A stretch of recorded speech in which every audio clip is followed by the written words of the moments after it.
Do you love your wife? Yes. Prove it. Like, what's the metric? Give me the number that helps me know, right? Because when you met her, you didn't love her. Now you love her, right? Tell me the day the love happened. It's an impossible question. But it's not that it doesn't exist, it's that it's much easier to prove over time, right? Leadership is the same thing. It's about transition. So if you were to go to the gym, it's like exercise, right? If you go to the gym and you work out and you come back and you look in the mirror, you will see nothing. And if you go to the gym the next day and you come back and you look in the mirror, you will see nothing, right? So clearly there's no results, can't be measured, it must not be effective. So we quit, right? Or if you fundamentally believe that this is the right course of action and you stick with it, like in a relationship, I bought her flowers and I wished her happy birthday, and she doesn't love me. Clearly I'll give up. That's not what happens. If you believe there's something there, you commit yourself to an act of service. You commit yourself to the regime, the exercise. You can screw it up. You can eat chocolate cake one day. You can skip a day or two. You know, it allows for that. But if you stick with it consistently, I'm not exactly sure what day, but I know you'll start getting into shape. I know it.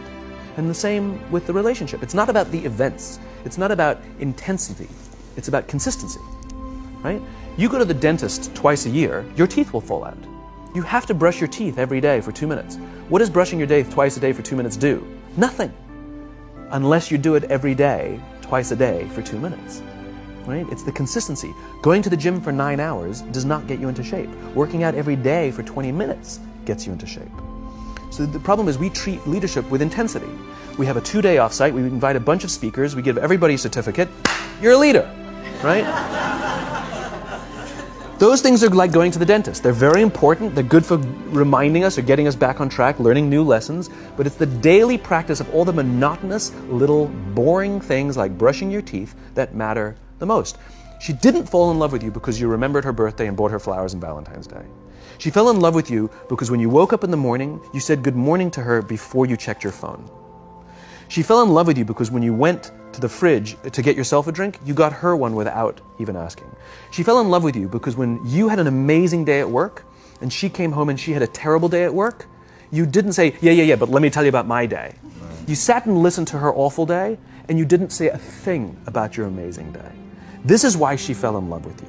I can't tell you exactly what day, and it was no particular thing you did. It was the accumulation of all of those little things that she woke up one day and as if she pressed a button, she goes, I love him, right? Leadership is exactly the same. There's no event. There's no thing I can tell you you have to do that your people will trust you. It just doesn't work that way. It's an accumulation of lots and lots of little things that anyone by themselves is innocuous and useless.